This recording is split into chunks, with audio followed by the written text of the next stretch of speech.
And now I have the delightful pleasure and honor of introducing our next speaker.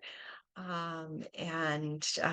Cheryl BryantBruce is a breath of fresh air in so many ways, and this could be why she has been so well recognized. She's a celebrity doctor. She's been recognized by Time Magazine as the 100 most, within the 100 most influential people in the world. And Dr. BryantBruce runs Elite Personal Physician Services and does all kinds of other really impressive things in the medical world to help us and help the medical community know what to deal with some of the really tough stuff that they're facing. So thank you so much. I may not know how to help doctors, but I'm sure you do. Um, and I'm very intrigued by your title. Life begins with cancer. Please tell me why you selected that title. Well, I will start out by saying that I'm Dr. Cheryl BryantBruce, MD, and BryantBruce actually does not have a hyphen in it. So if you go to look for me, you will find BryantBruce is all one word. I'm Dr. Cheryl BryantBruce, MD, and I'm a boss. And I was a boss from the day that I was born. The reason that cancer is not an end to life, but that life actually begins with cancer is perspective. It changes your perspective. Have you ever had something come crashing into your life that changed the very fiber of who you are, changed your existence, changed your every experience, changed the core of who you are and who you would become? Now you're sitting here going, of course I have. I have cancer, or I'm supporting someone with cancer. Psych, I got you, because you thought that I was talking about cancer, and I'm not. In 1993, my first child, well, actually, my last child was born. He came into the world 12 weeks early, 2 pounds, 6 ounces. And he was what the doctor called an FLK, a funny looking kid. That's doctor code for this kid looks like he's got some type of a syndrome. But the doctor had no clue what was wrong with my son. And it took me 2 years to find out. That experience took me on a journey that changed my life. He was a difficult child. They told me that he would not make it through the first year. But he was a fighter. And he was strong. And he was perseverant. But he had major issues. And one of those issues, or the major issue that he had something called Alagille's syndrome. And at the time that my child was diagnosed, there were only 250 people in the world known to have the disorder. That was a problem because we went on a journey before the diagnosis was made that almost took his life because he had bleeding tendencies. And those bleeding tendencies caused him to have a major catastrophic event at Christmas time in 1993.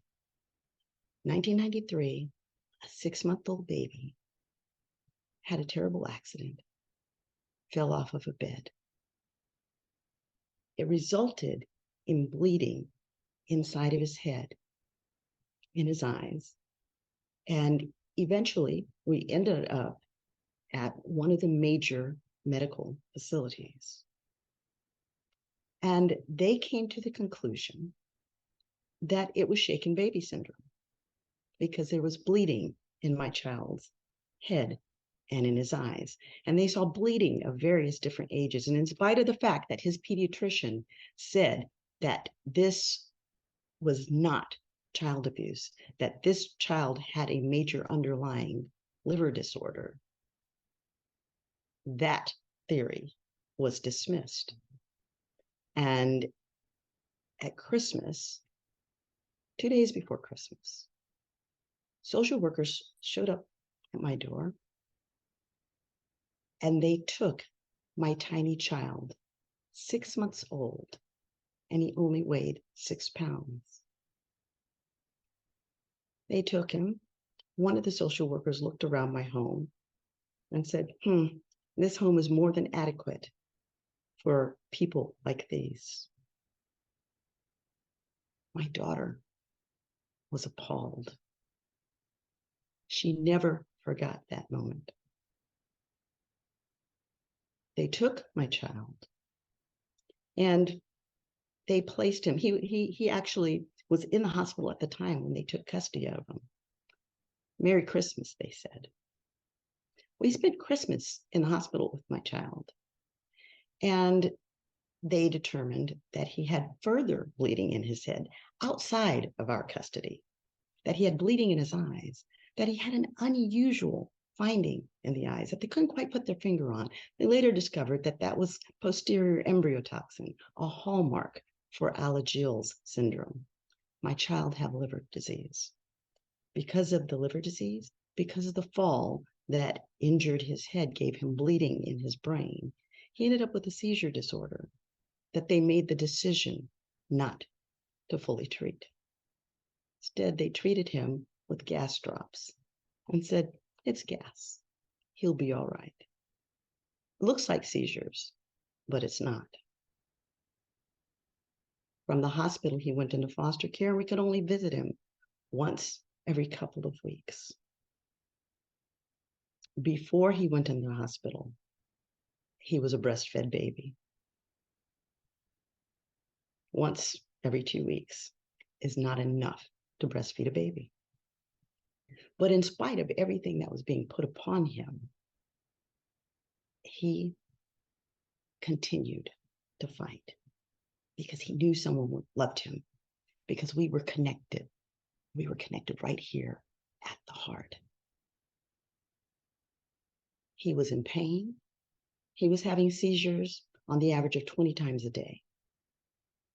Even after going to court multiple times to try and get my child back, I had to go to court to get a court order to give him the proper medications to control his seizures, to control the incessant itching that this child felt.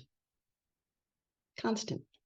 Every single day, every single hour, every single minute, every second of his day, he was itching horribly. Couldn't sleep. Couldn't enjoy the things other children enjoyed. Not to mention that he couldn't speak. So he couldn't tell anybody how miserable he was. And I'm watching, every 2 weeks, I'm looking at my child and I'm watching him dwindle. And a mother's greatest pain is that she cannot provide solace to her child. The following December comes, and I realize I'm not going to get a chance to spend a Christmas or an Easter with my child, because if I don't do something dramatic, my sweet little boy is going to die. And nobody else is going to do anything to stop it from happening. because they've made a decision and they're going to stand behind their decision. And therefore, they're not going to do anything to prove their decision wrong.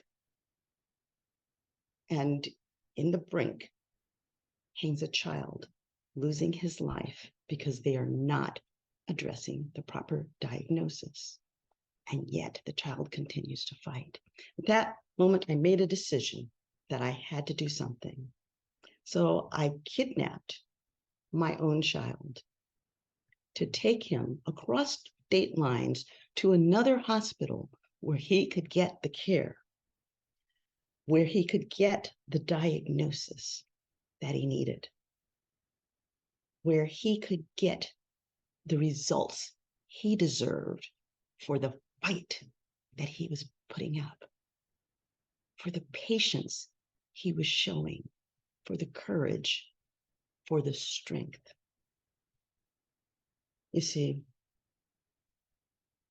every time I looked into that child's eyes, I looked into the face of God. And I saw everything that I could be.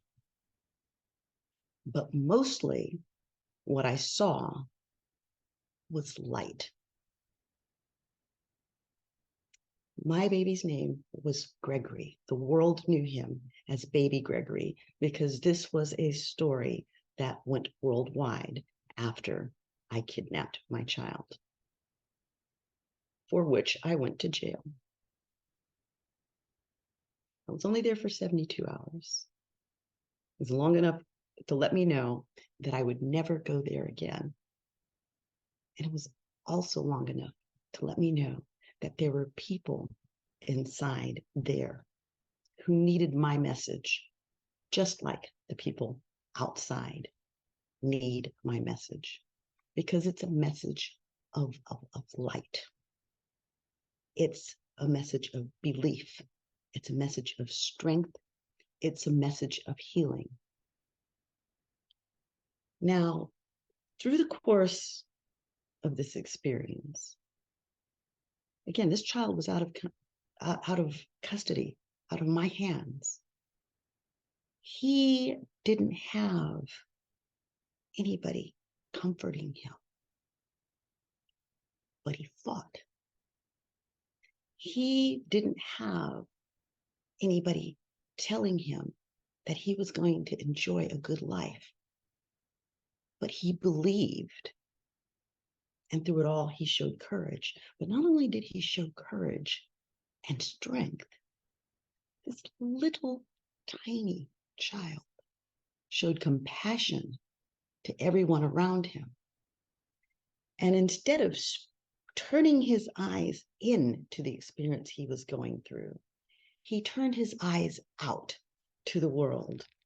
We used to call him the boy with the kaleidoscope eyes, because when you looked into his eyes, they were like kaleidoscope. There were all of these gold flecks that were just flying around in his eyes. And people would stop in the street to look at this tiny child and to marvel over what they would see in his eyes. And without being able to verbally say anything, he would connect. And that connection would change lives. So many people's lives changed. People changed careers because of Gregory. People joined churches because of Gregory. People reunited marriages because of Gregory. A girl in a cell with me said, I'm here because I did things wrong. And I have 2 children that need me, but I wasn't there for them. And you're doing everything in your power to fight for yours. And he's fighting for you. You have changed my life because you have made me see how important it is for me to be the mother that I was meant to be. Sometimes I wonder whatever happened to that woman. But I can't but hope that her life changed enough that she changed the lives of her children. Because you see, every single little thing that we do changes a life. Every little thought that we have changes a life. Every piece of experience that we experience changes a life. It's like a stone that you toss into a pond and it creates a ripple. And that ripple goes out all over the world. And one by one, lives are changed until we reach a point that every single life in the world is impacted by some little thing that we did. Now, there were a couple of things that happened during the course of my experience with Gregory, because it was a difficult period in my life. I was a working physician. I was going through my internship and residency training. And then when I completed it, I was opening my own practice. So there were a lot of things going on in my life, not to mention that there were 3 other kids in my household, 2 of whom also had special needs. And when the going got tough, the tough got up and left.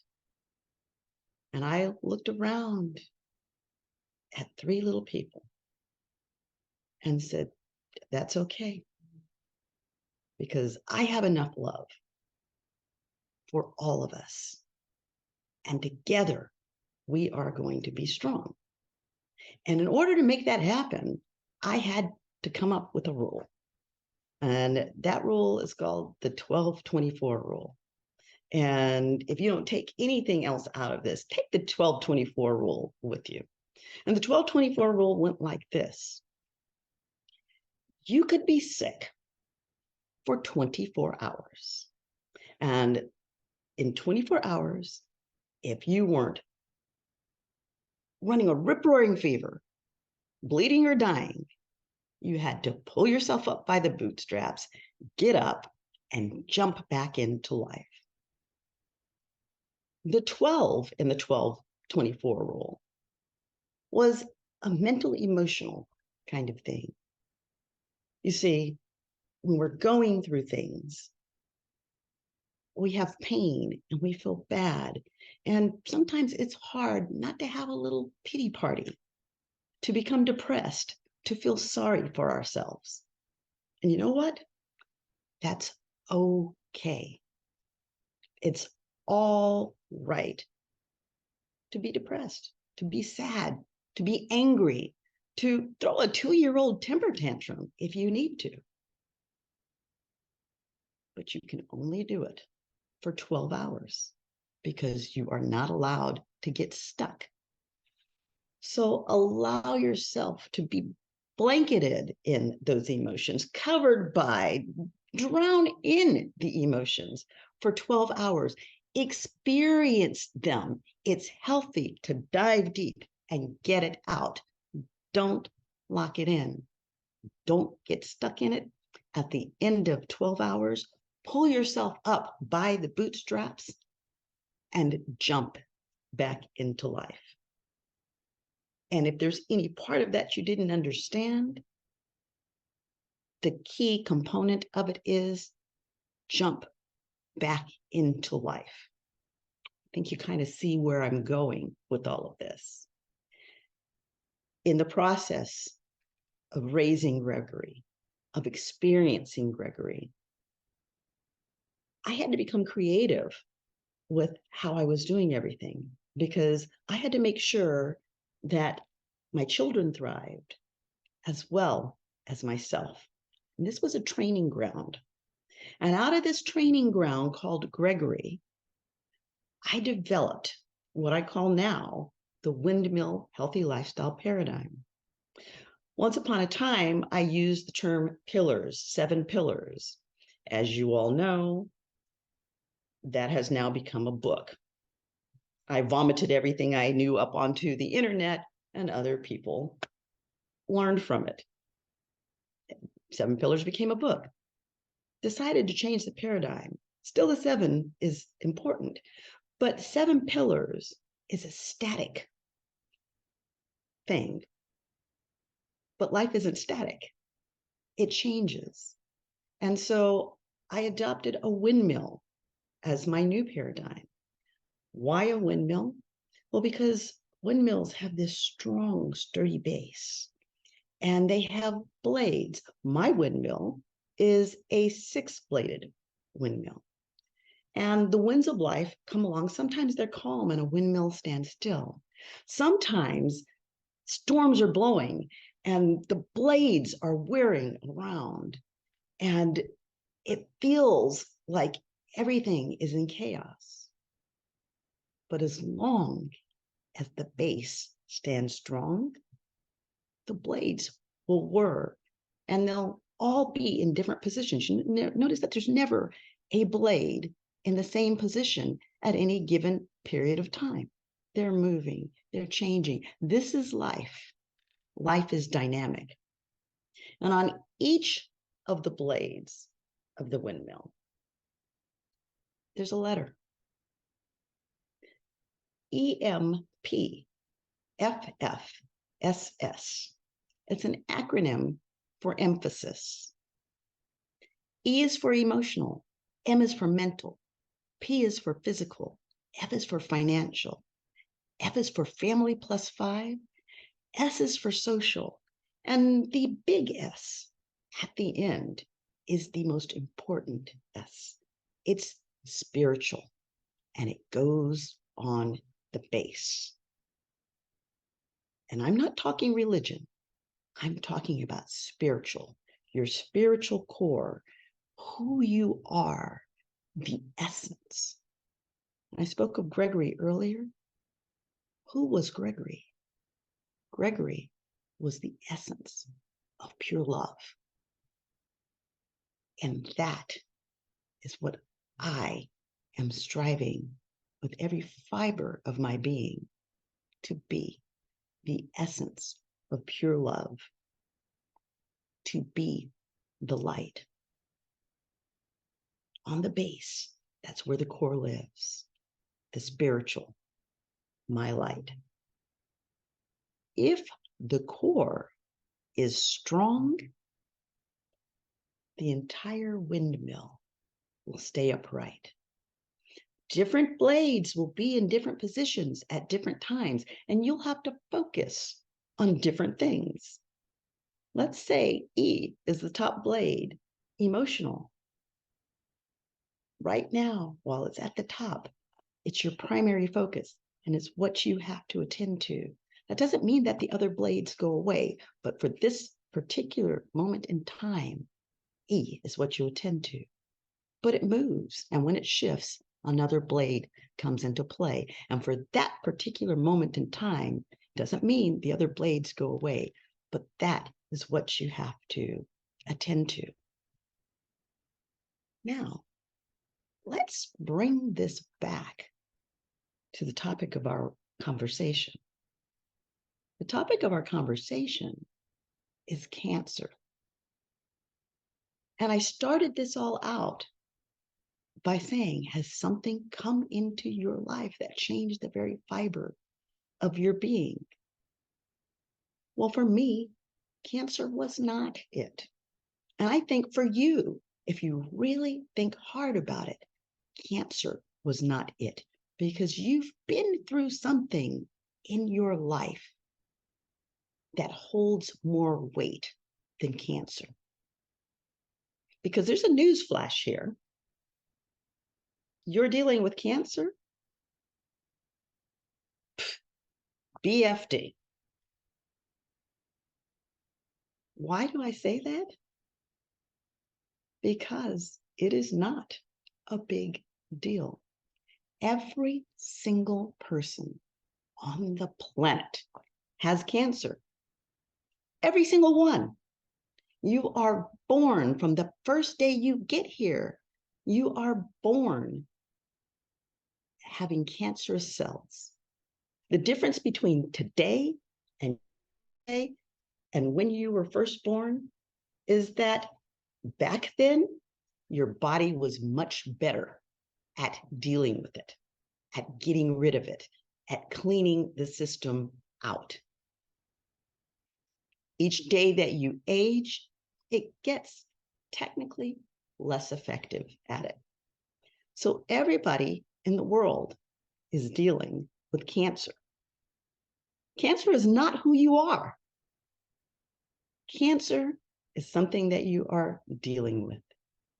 Cancer is something that you are experiencing. Cancer is something that right now has come to the forefront of your attention. And so it's something that you do. We have a horrible term that we use. Cancer survivor. I'm surviving cancer. I challenge you to change your thinking. You are not surviving cancer. You're living with cancer. You're experiencing cancer. And I want you to thrive with cancer. I want you to see cancer as a tool that you can use to express your purpose, a tool that you can use to change the lives of others. What am I asking you to do? I'm challenging you to look outside of yourself and see others, see their pain, and see how you can use your tool, your cancer, to change their lives for the positive. Now you're going, oh my God, how am I supposed to do that? I'm dealing with cancer. It's trying to suck the life out of me. This could be a death sentence for me. Hello, everything you do could be a death sentence for you. You walk outside the door and you get hit by a bus. Chances are you may not die of cancer. And again, going back to what I originally said, every single person on the planet has cancer. So guess what? Every single person on the planet dies with cancer. You're not going to die of cancer. You're going to die with cancer. Forget it. Everybody does. Don't get locked into it. Live with it. And just make it a part of your experience. Now, that being said, there are some things that you need to attend to not let cancer win. Because like I said, everybody's fighting cancer and we're all battling in different ways. But when we have a diagnosis of cancer, then we have to ratchet that battle up. We have to strengthen the soldiers on the field. And guess what? I'm a boss. I am the warrior queen. And if there's one thing that I know about battle. Why? Because remember, I started this with a story, not about cancer, but of a little boy who battled. Now, my son Gregory, at the end of the day, did not win the war. None of us do. None of us get out of this life alive, but he won the battles. They said he wasn't going to last for a year, and he made it 10 glorious years, changing lives, living more life than most of us ever experience, even if we live into old age. Why? Because he chose to thrive through every day. Because he chose to spend his life living in love. And because he lived inside of the paradigm that we developed. I developed the paradigm to keep him healthy. I developed my paradigm to keep myself healthy because we were under tremendous stress. I developed the paradigm to keep my other children healthy. And then I realized that Gregory had given me a gift. He had given me a paradigm that could heal the world.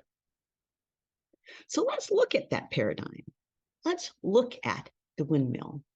Let's look at emphasis and see what each of those letters stands for. Let's start with the emotional. E. What is emotional? Emotional is our ability to feel everything and to express it according to our needs. Emotional is the way that we connect with every other person, every other thing on the planet. Emotion is the thing by which we influence.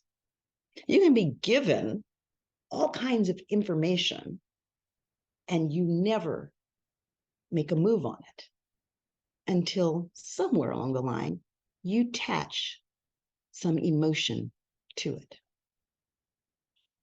You move on a thing because it makes you happy. You move on a thing because it saddens you and you don't want to feel that pain anymore. You move on a thing because it makes you angry enough to want to do something about it. Our emotions are what move us. The storms come along and they blow our blades around, and emotion comes to the top and we make moves.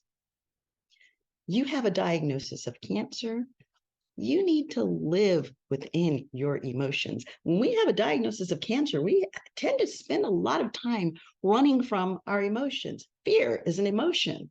And we live within the fear of, what if I don't beat this? What if I die sooner than I'm supposed to die? Well, you're never going to die sooner than you're supposed to die.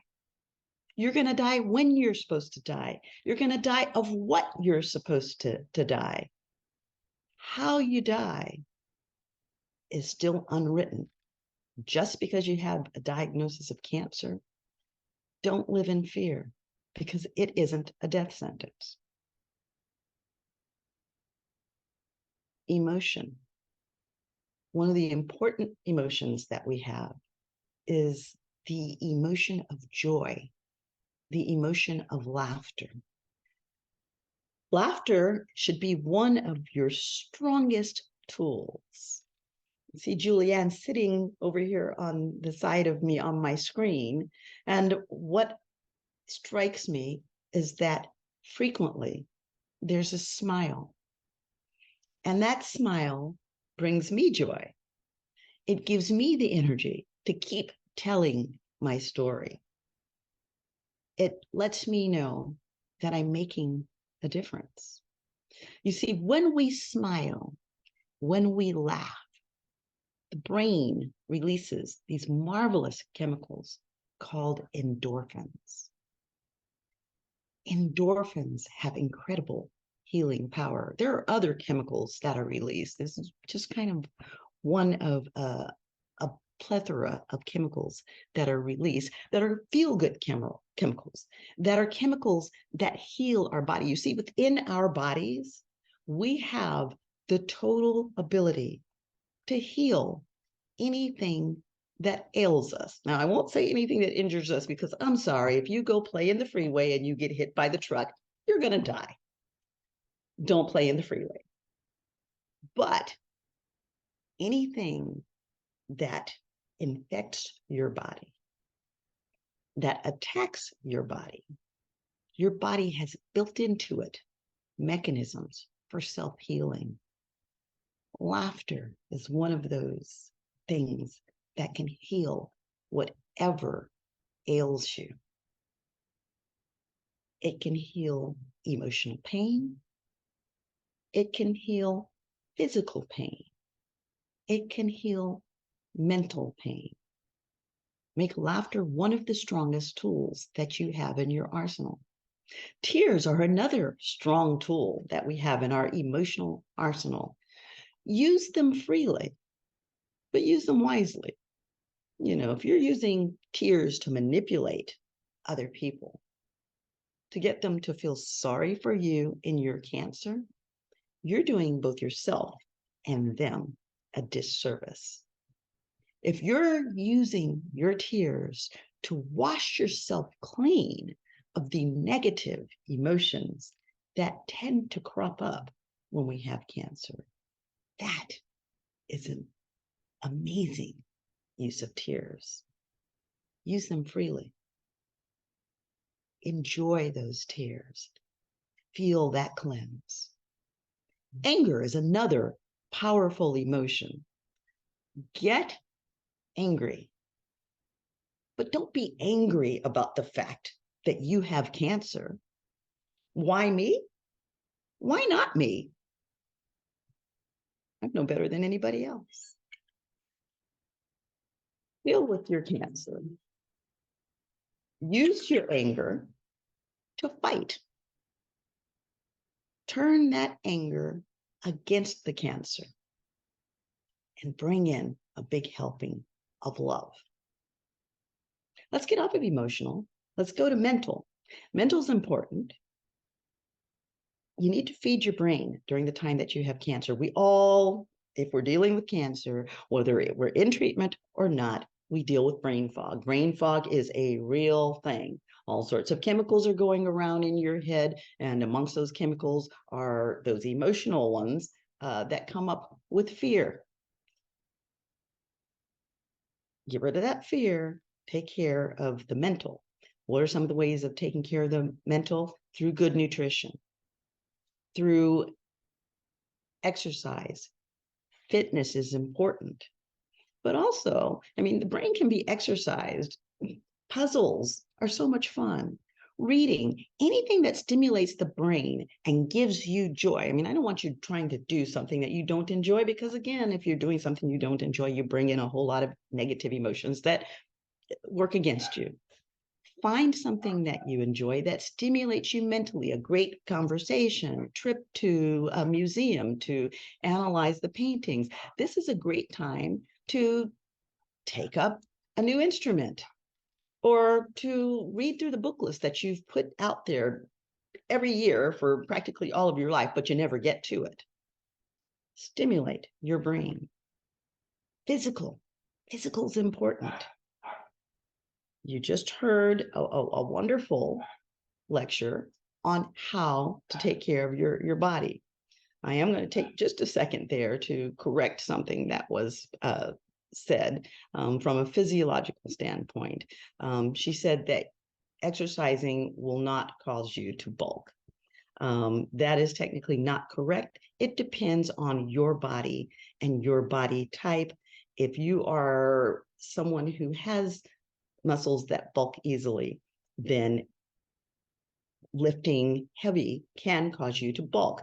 The key is to get with a coach, someone who understands exercise physiology, and find the exercise that's best for your body. Explain to that person what your condition is. Each of us who is dealing with cancer has a different set of circumstances, and you have to deal with that accordingly. But the more you move, the more you move. And movement goes back to those emotional things, the endorphins. Movement moves endorphins. And one of the things I like to tell my patients, a favorite thing I like to tell my patients, is because everybody hates exercise, everybody loves sex. Guess what, people? Sex is great exercise. Knock yourselves out, I'll give you a prescription. The point is, movement is movement. Whatever that movement is that you enjoy, move your body.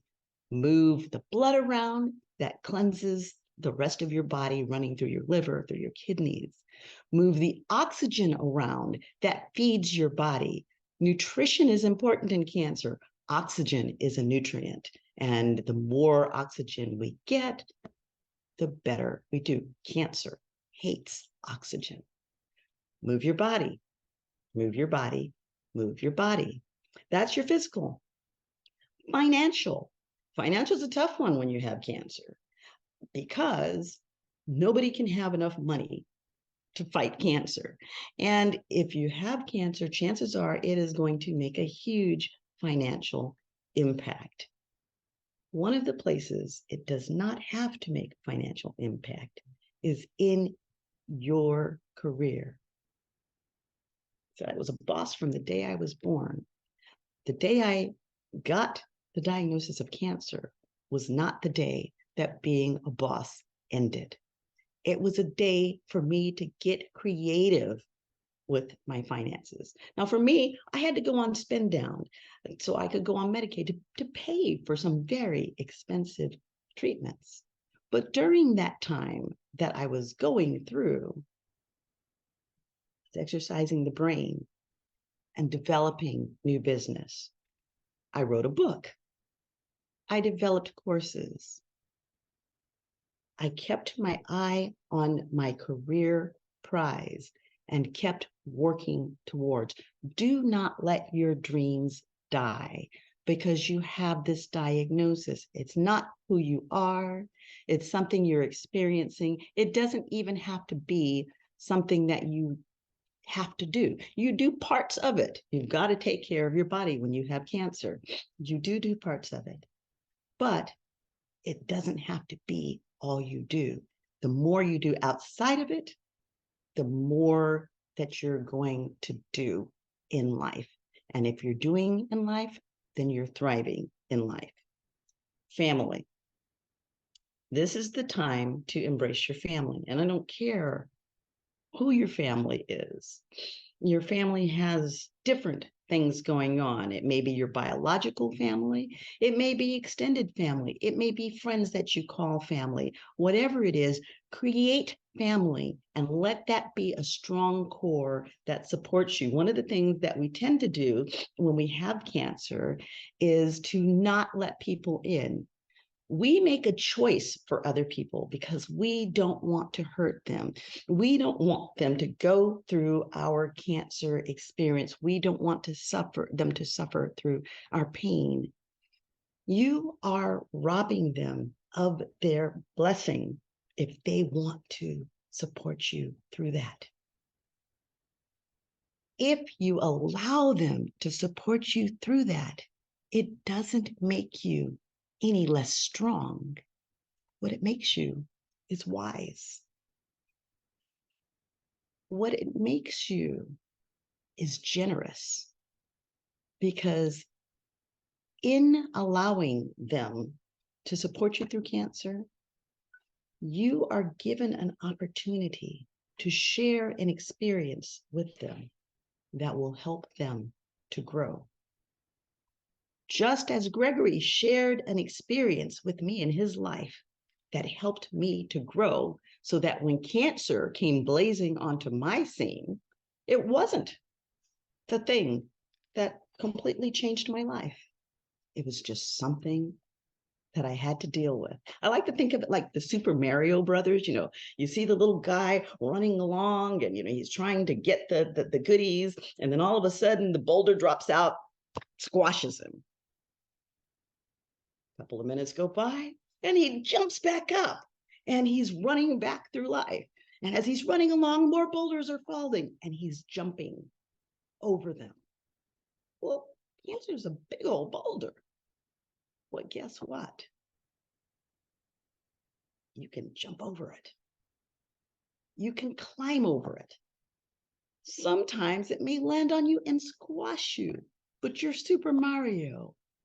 Lift it up, toss it off, and keep running. Super Mario, let your family help you move the stone. It's okay. You're still strong. Social, again, kind of in the same realm as family. When we get cancer, I did it just like everybody else. I was like, I don't want anybody to know I have this diagnosis. I don't want people to treat me differently. And Lord knows they treat you differently. There are the ones who run away from you because they act as if they think cancer is contagious, and it's not. And then there are the ones, the very well-meaning friends who bring all sorts of remedies and cures, and all you have to do is, and it's going to be okay. Those can be some of the most annoying because they're well-meaning, but they don't know what they're talking about. And you know yourself. And sometimes those well-meaning that don't know what they're talking about can even be your doctors, okay? Because your doctors know medicine, but they don't know you like you know yourself. They don't know your body. They don't know your emotions. They don't know your experience. It's on you to share that with them. It's on you to make sure that they know that they are just players on your team. You are the captain. This is your battle. You are the queen or king of your own battle. I said, I am the warrior queen. It's my battle. It's my fight, and I'm in it to win it. So bring your social in. Don't be afraid to tell them you have cancer, and tell them what you need from them.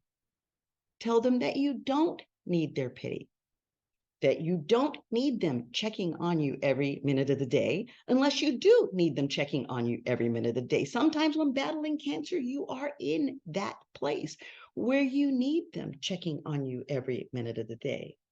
You know, the emotional part. Cancer patients have a high risk of suicide. It's okay to tell your family, to tell your social, to tell your medical support team, hey, I'm in a scary place with what I'm feeling, and let them support you through. Because on the other side of this, win, lose, or draw, you can thrive, and that's a win for you. So now we're at the base of the windmill.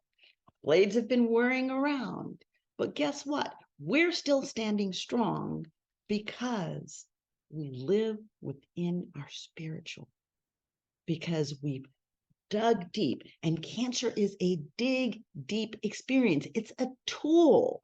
It's a big shovel for you to dig and dig and dig inside of yourself. Find out who you really are and what you are bringing to the table that is the world. Cancer's a tool that is meant to strengthen you and to give you a way of further putting your purpose out there. And there are only two purposes. One is to teach, and one is to learn. And sometimes they're kind of combined. But regardless of what it is you do, what you know, what your experiences are, you can either teach or you can learn, and you'll always be within your purpose. We spend our lives chasing around trying to find our purpose. Just know that you are living in it, and cancer is a part of it. So you're not surviving cancer. You're here to thrive with cancer. And that is what my son taught me. He's my why story. He gave me the tools that I needed. So when cancer came, it was like, that's all you got? Okay, next, because there's going to be a lot more going on in life. This is just one of those little tools that's here to strengthen me. And this is just one of those little tools that's here to keep me within my purpose of teaching and learning. And if I can use the windmill healthy paradigm to heal the world, what what better purpose is there than that? So, one of the things you have to realize is that throughout your life, you are your greatest asset, and you have to invest in yourself. Cancer is just one of those things. That's a part of that investment. Cancer is an investment in you to give you the chops, to give you another tool to share your message, your strength, your courage, your patience, your love with the rest of the world. So I challenge you to be like baby Gregory, to be the light, and to pass the torch. When you pass the torch, no matter whether you're still on this realm or you've crossed to the other, you live forever, because in your thrive was the light and you shared it with the world. Be the light. Live with cancer.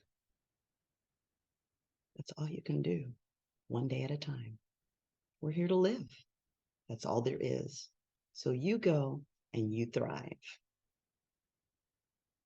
Wow, Cheryl.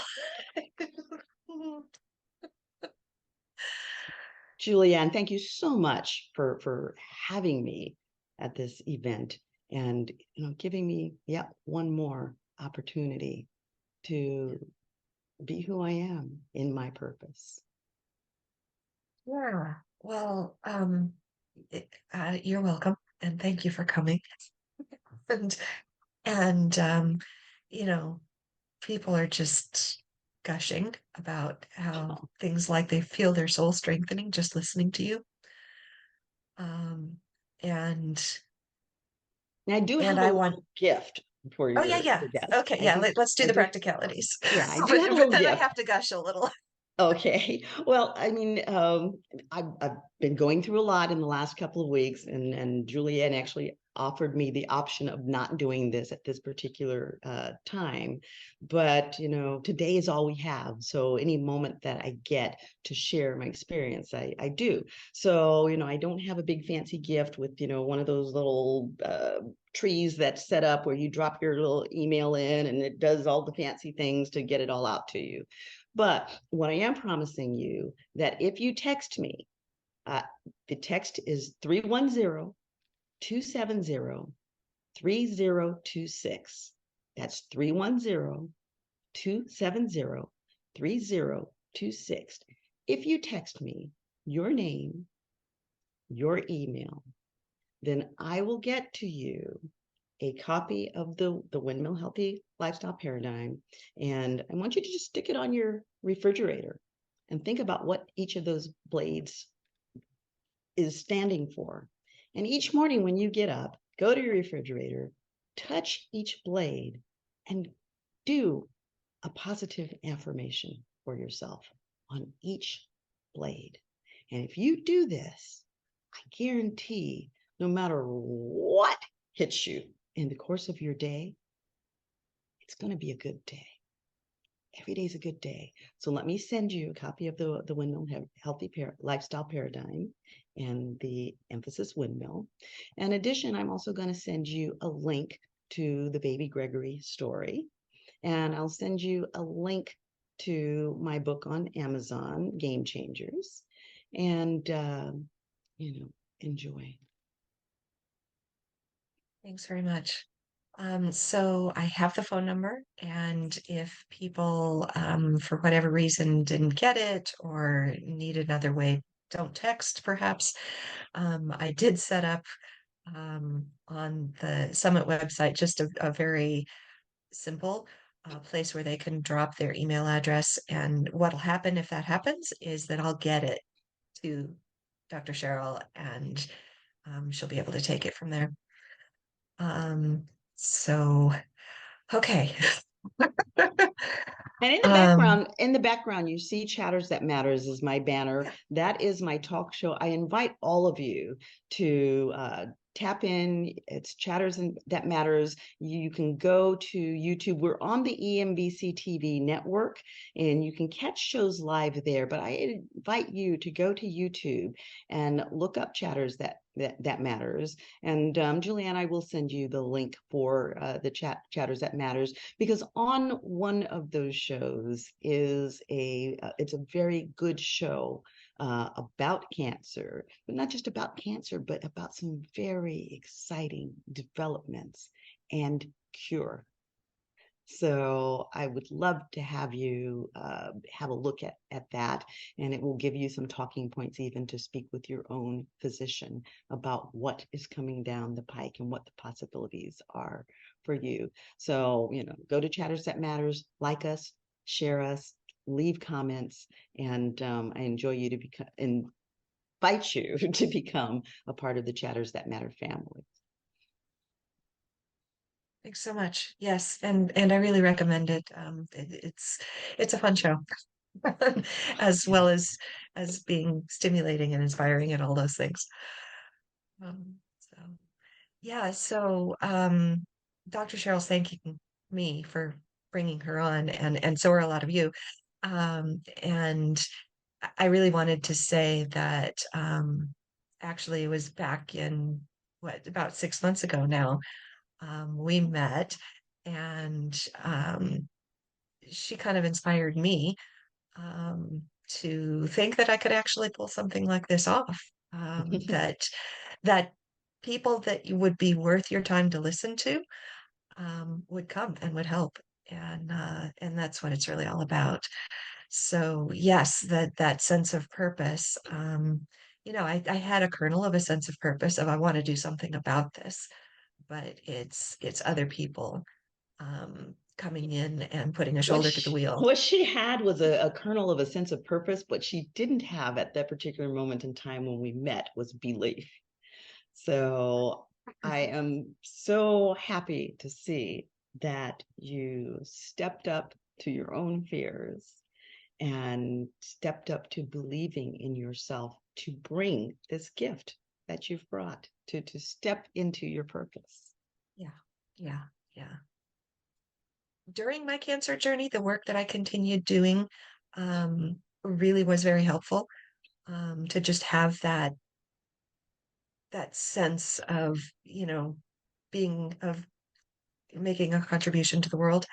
And that was part of what taught me that it was important to help other people who want to do that have the tools that they need. But and then it came into an even bigger purpose. So um, yeah, wow. Yes, yes, in a way, life can start with cancer because you can move past some of the things that have been holding us back and Mhm. um, allow yourself to try something new and amazing that um, yeah, it's pretty fantastic having you here, Cheryl. Thank you so much. Thank you. Thank you. And thank you for those beautiful smiles that you and some of your audience have been sharing. Like I said, I feed off of the smiles. I feed off of the joy, and being able to bring that to you. Um, thank you. Yeah, yeah, we all do. Well, for summit purposes at the moment, I'm going to say goodbye, and I can't wait to get back in touch with you after you've had a chance to kind of settle the ground beneath your feet a little. I know it's been a rough go lately, It but has, but you know what? It keeps life interesting. Thank you yeah, for having me.